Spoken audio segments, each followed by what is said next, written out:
help you figure out some of the solutions to your marketing problems. And a lot of that comes with dispelling some of the misconceptions that we see that drive us absolutely bonkers that we want to help you overcome. My guest today is Nicole Morton, who is one of my most favoriteest people in the world. And she's one of the first people I go to when I have a problem that I can't see my way out of. And we're going to talk more about that. But Nicole is amazing. You describe yourself as a nerd advocate, as well as a conversion, not a confusion copywriter. Oh my gosh, this morning, my brain, a conversion copywriter. And I will tell you, within 5 minutes, I sat down with Nicole when I was working on my framework this fall, and she looked at it and she's like, nope, like immediately. And she's like, this is what it's not. And here's where I think you should go with it. And I think we talked for 10 more minutes to like flesh out the things.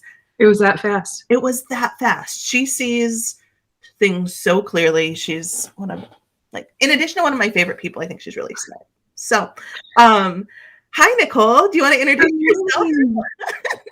So I need to hire you to be my hype man at all times. This is delightful. Well, I want you to live in my brain. So like, as maybe that, I will just follow you around and be your town crier. Yeah, I like if someone can have the technology to shrink me down to like Jiminy Cricket on your shoulder, that would be my happy place for sure. Well, let's figure out how we can make this work. In the meantime.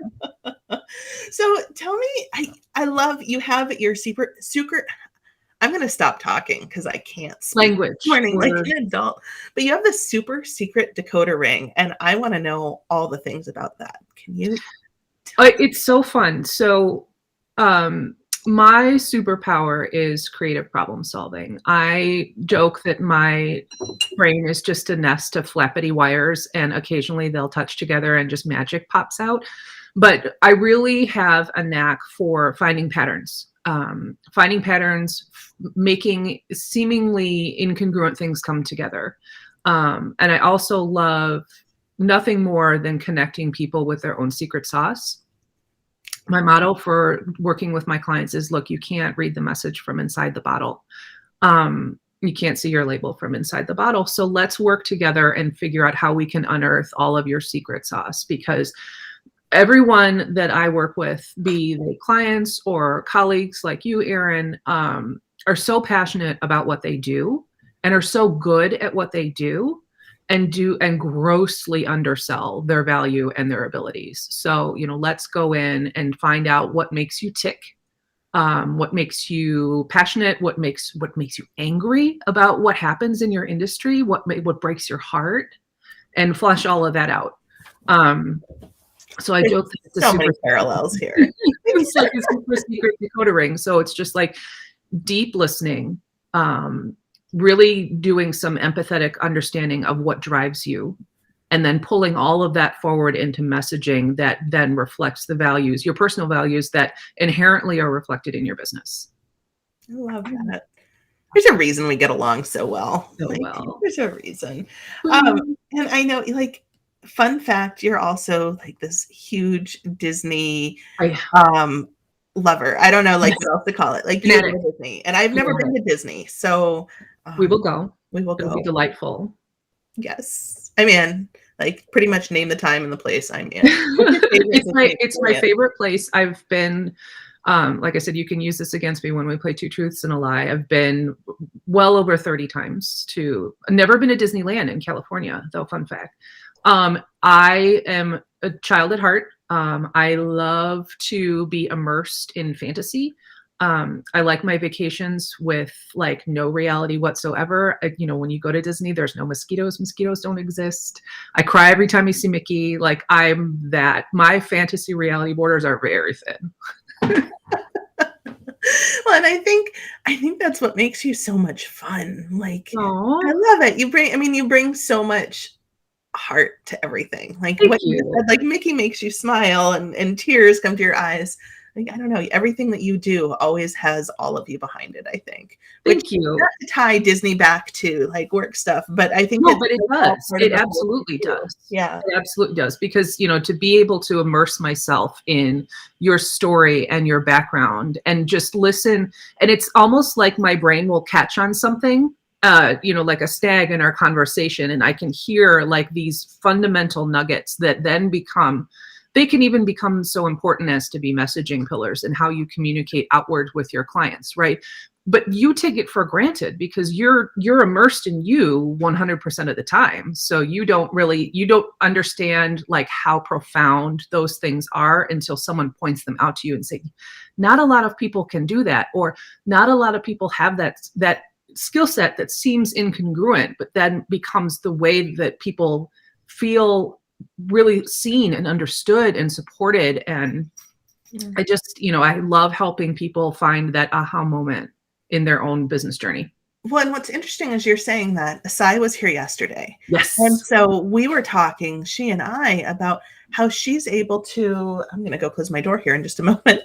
I'll let you talk while I do this. I forgot to do that here, and there's other people at home. But what she's able to do is she's able to listen into podcasts. Yes. And pull out these nuggets that I'm like, very similar to what you do in conversation, only she does it after the fact. Yes. And so what she's able to do is say, this is something that's rattling around in your head that you don't see the value for. That's exactly right. We're going to turn this into marketing. And Yes. she does that on a very tactical level. You do that in a deeper brand level, I think. Yes. Not saying she doesn't do it deeply, but it's two different sides of the same coin, I think. Yes. I'm very passionate about the fact that 99% of your success is having all of your brand foundations in place. So if you don't truly understand and connect with your mission, your vision, your purpose, what you're understanding your customers on a granular level, it's not just, demographics and psychographics. It's understanding the needs and wants. It's that, the adages are funny because there's a large kernel of truth, but you go to a hardware store not to buy a drill, you're buying a hole. So, right. You've got to get down to that kind of level and figure out, slip someone else's skin on and understand what their needs are. I love that. I love that you're buying a hole, not a drill. And which is like, that's what I'm glomming onto today. That's where my brain is right now. But it's like, we also talk about fitness studios. They're not selling fitness. They're selling confidence. They're selling health. They're selling no longer using a rubber band to button their jeans, which is an example exactly like on a weekly basis. Yes. Also because that speaks to me. But yeah, so I think that's really cool. So what, of some of the conversations you have, and I don't want to put you on the spot. So if you're like, I can't think of this right now, let's talk about something else.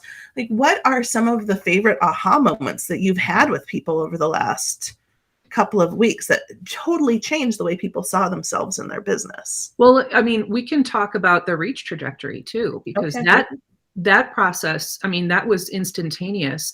But the thing that was fun about that is that you had already put in the work to understand your business and understand who you serve and how you serve them, and then kind of figured out your process. And then we just had to layer, it really does kind of boil down to a shape, doesn't it? We just have to boil it down to a shape and a method of transference, like how you get your knowledge, how you get your nuggets out of this brain that's over here into this brain that's over here. And when we looked at reach, and you had it originally positioned as a Venn diagram. And when I looked at it, I was like, no, it's a trajectory. You're taking someone from here and you're bringing them here, and the process of hand-holding along, really coaching them through that type of transformation from start to finish. That was the piece that I think was missing from reach, and ultimately now makes it that much more powerful. Well, and I love that, because I think your brain straddles the visual. Mm-hmm. It's this interesting connection between the vision and the visual. Yes. And whereas I can sometimes conceptualize that, you actually physically see it. Yes. And, my graphic design skills are limited to what Canva allows me to create. Because otherwise I do stick figures. But I think that's really cool, because I can translate it in a conversation. Mm-hmm. But I think you actually drew it out. You're like, this is what it is. Let me hold up a piece of paper to the screen. And I said, wow, That's amazing. And that might come from my product development training. So, I come from a background of the product development and branding side of marketing, where I have to take an idea, build it, test it, and bring it to market and have it sell. So I was working in a very visual medium. In the beginning, I was working for collectibles, and I happened to come up during the big branding boom. So I got to work on projects like with Disney, for example, or Warner Brothers. And so you have a very visual medium where I have to translate these characters, these beloved characters, into something that's utilitarian, and also be able to coordinate with artists and sculptors and making sure everything fits the blue line for my clients. So, everything has to get approved through Warner Brothers or M&M Mars or Major League Baseball or whoever I was working with on a project at the time.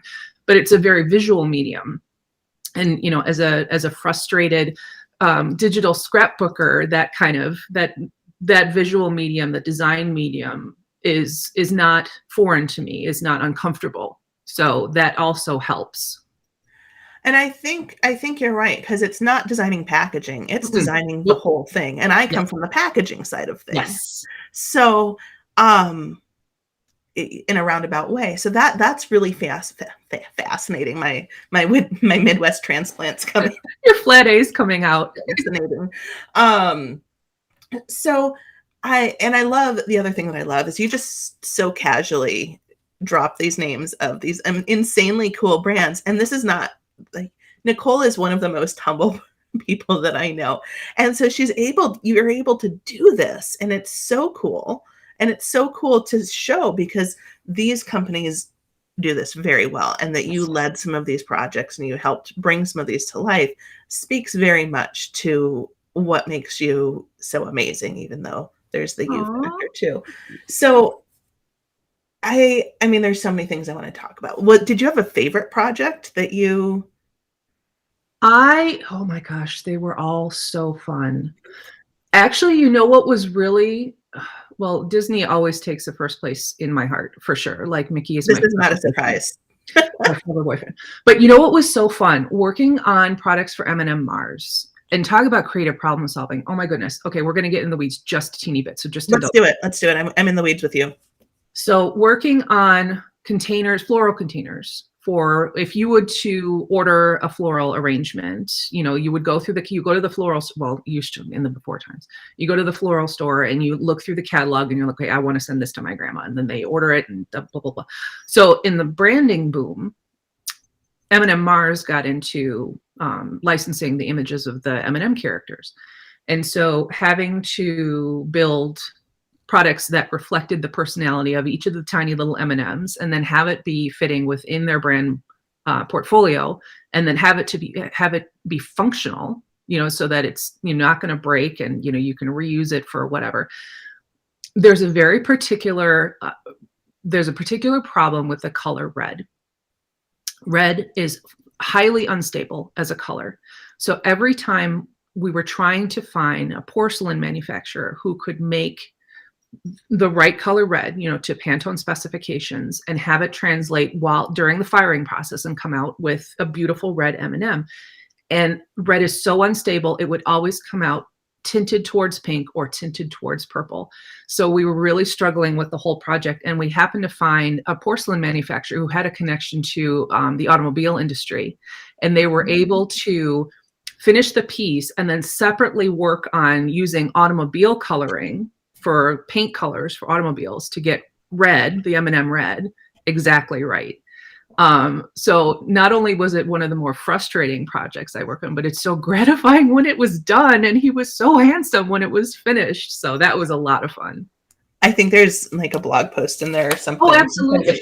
Like, what do automobiles have to do with M&Ms? And it's not just that you drop them on the floor while you're scarfing them down. That's exactly right. Pickup line, not that it's exactly not that I've done that.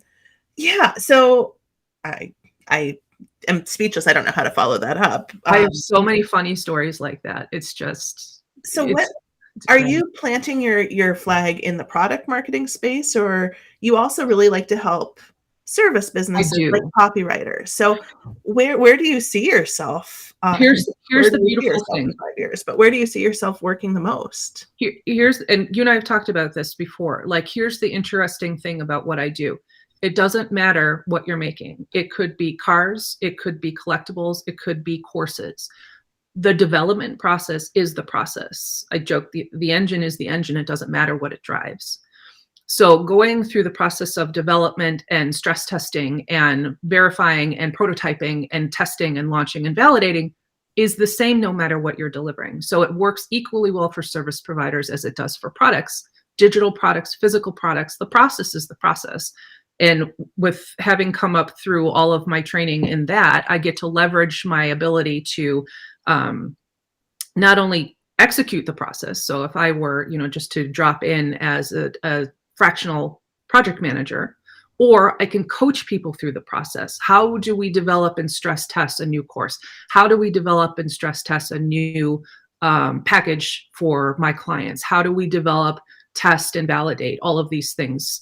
Because there's nothing that makes me sadder than someone who is so passionate about what they do, building something, putting it out, and just ta-da, and nothing happens. They've invested physical capital, emotional capital, and getting no return because they haven't built the ecosystem around it. They haven't tested it. They haven't validated it. They don't know if it works. They don't know if it's needed. It's not enough to just say, oh, wouldn't it be great too? No, you need to find the people who need the product or build something to suit the needs that you know that they have. Yes, absolutely. And I have ideas for you that we can take offline because I have a whole new idea based on this, which is what I do. I'm like, Yes. ooh, that's triggering an idea for this next thing. Like Yes. I'm tactical in that way. So now that we've talked a little bit about the process and like where you shine and where you excel and where you really like to help others shine, let's talk about the other side of it. Mm-hmm. What are some of the biggest mistakes that you see people make other than not validating it? And what are some of the misconceptions around that? I think fundamentally where people get stuck is a hole in their brand foundations. So that could be executing, and you've seen this firsthand on multiple occasions, executing copy that is not conversion ready, that doesn't speak to your client's pain points. And the homepages in particular, they're notoriously difficult to write to begin with. And then to be able to get them right the first time is darn near impossible. Not finding your point of differentiation. So you don't necessarily have to have a formal framework per se, but you need to know how you stand out amongst the noise. It's not just enough to show up with a great product. Everybody shows up with a great product. Why is yours different, better, faster, more? Not being consistent with your messaging. It's smart and prudent to modify your voice and tone for your audience. You don't talk to the people the same way on Twitter as you do on LinkedIn. You don't talk to the same way in a board meeting as you do with a team meeting. That's the right thing to do, is adjust.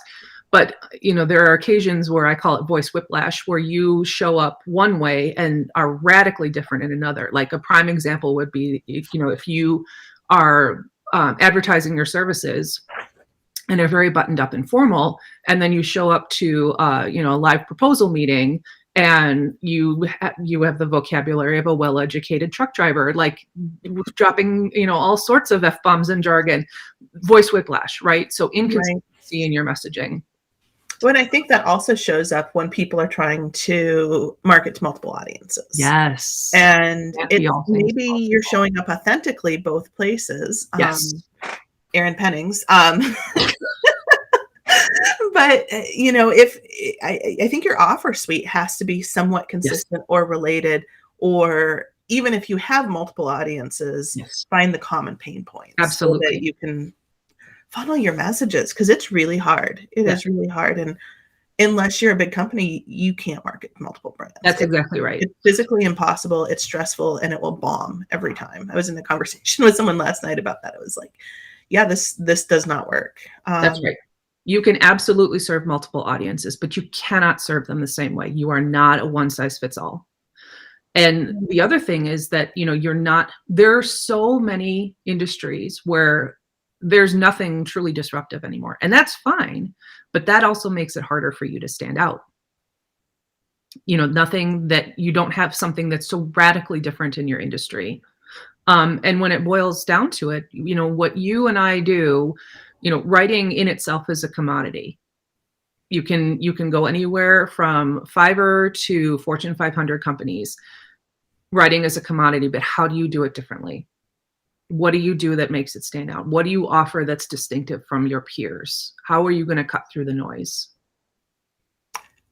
Yes.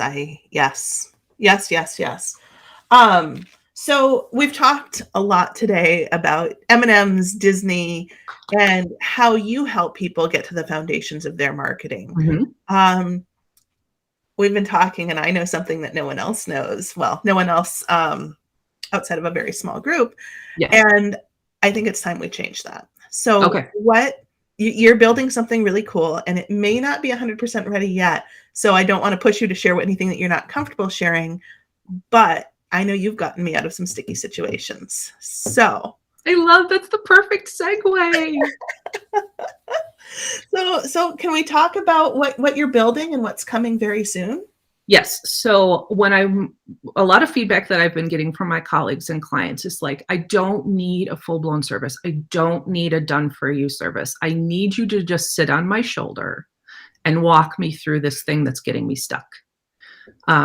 So I'm developing a coaching opportunity where it is a very small container. It's a 60-minute, highly intensive troubleshooting session where we have one very specific goal that we're getting through, that's getting you hung up and keeping you from moving forward and growing your business. That could be anything from, we need to do just a general health check of your homepage. We need to figure out what your wow factor is. You can call it your UVP, you can call it your USP. It's your wow factor. What makes you different? We can talk about what should be your focused messaging pillars. What are the 4 to 5 things that you should be an industry leader in communication about? It could be figuring out what your proprietary framework is. How do you translate your secret sauce into a visual medium and also a very succinct way to communicate what the experience of working with you is like and why what you do is different than everybody else. So for you, Erin, you have the reach trajectory. I have the DECODER RING framework. It could be anything from the way that your product is different to your service delivery is different. It works for both products and services.